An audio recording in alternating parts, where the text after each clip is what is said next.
Hi guys, I just want to show you what you're getting before I hook up this INKvestment Brother printer. The only problem is I do own the other branded printer, and one thing that really stands out is how small the ink is. Either the tanks are really small or you're not getting a lot of ink to start out. Huge disappointment when considering the price.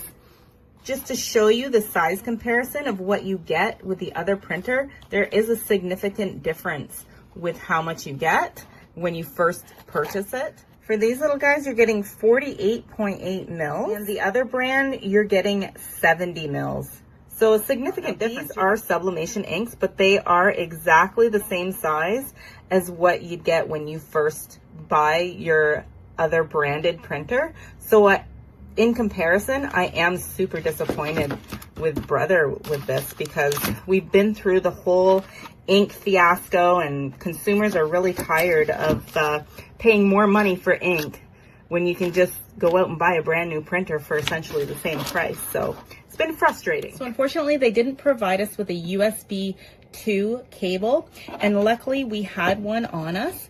So this is what it looks like.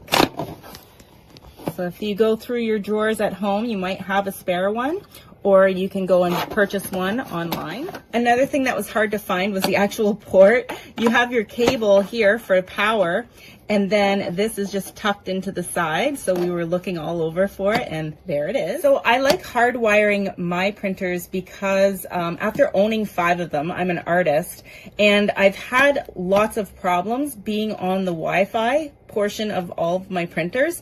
And as soon as I connect it and hardwire it to my computer, those problems disappear. So I do recommend getting this for sure. If you want to try the Wi-Fi, that's up to you. But if you do find that you get problems with your printer, this is always the fix that I go to fix those issues. All right, so I've plugged it in, and I'm immediately greeted with an exclamation point that's blinking. It does prompt me to choose a language, and I'm discovering right now that it is not touchscreen, which is a little bit of a pain.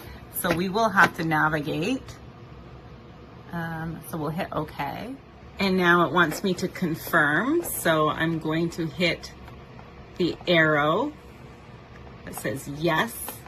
So the QR code takes you to their mobile app, which I don't want because I'm hardwiring to my computer. So we're gonna skip that part. So we've gone to the Brother site, and we're just downloading the drivers now. Do you want to allow this app to make changes to your device? And the answer is yes. All right, so now we're just gonna follow the on-screen instructions. So we're gonna fill it up with ink. Okay, so the first thing you wanna do is take the lid off of the one that you wanna refill or fill up.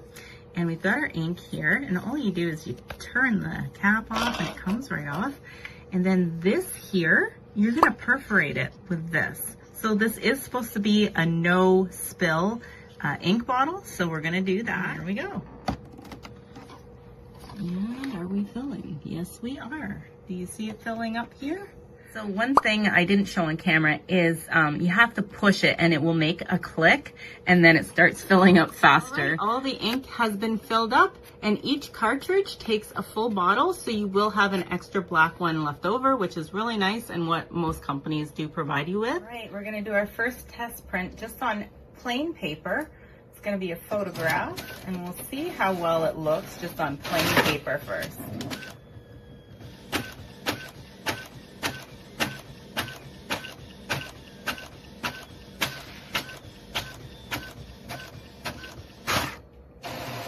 All right, so this is what the image looks like on plain paper. I do expect it to be grainy because it's not the best paper. Now I am going to try it on some really expensive photo quality paper, and we'll see how that looks and we'll compare. And we have it on high quality, and we're going to see it should print slower because it should do a nicer job than the plain paper. And yes, it is taking longer, which is a good thing. We want it to take its time and do a nice job.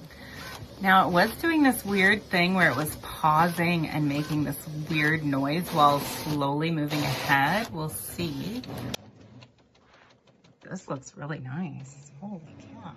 All right, friends, I want to show you in better lighting exactly how the printout is. So this is the first one, which was done with plain paper.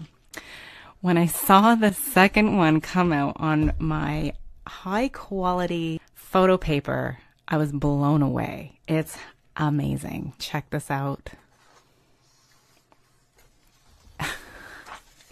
I am so happy with this. I can't even tell you how incredible this looks. So this wasn't the highest quality image that I found online. I actually had to do some Photoshop techniques just to fill the rest in because it wasn't big enough to fit on an 8.5 by 11. And my son loves jets, so I just printed this out for his bedroom. And oh my gosh, look at how nice it looks. For an image that's not like super high res, this printed incredibly well. And yeah, I got goosebumps. I'm serious. I have literal goosebumps by how nice this looks and how vibrant it is.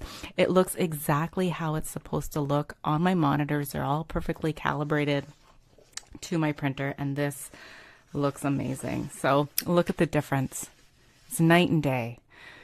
So for those of you who are seeing reviews where, you know, it's grainy and it's been done on plain paper, of course, you know, that's what you're going to get. I love the quality. I love the fact that I can now do test prints of my artwork without worrying about ink. Now, my other large container ink printer that's similar to this one, I have sublimation ink in it, so I can't test how nice it's going to look unless I press it onto a shirt because it prints out very faded. That's just the nature of sublimation. So I love the fact that I now have a printer that I can do something that's nice and see my colors and everything. And before I use it on my actual art printer because I have one that does canvases, and this is just really incredible. I love it.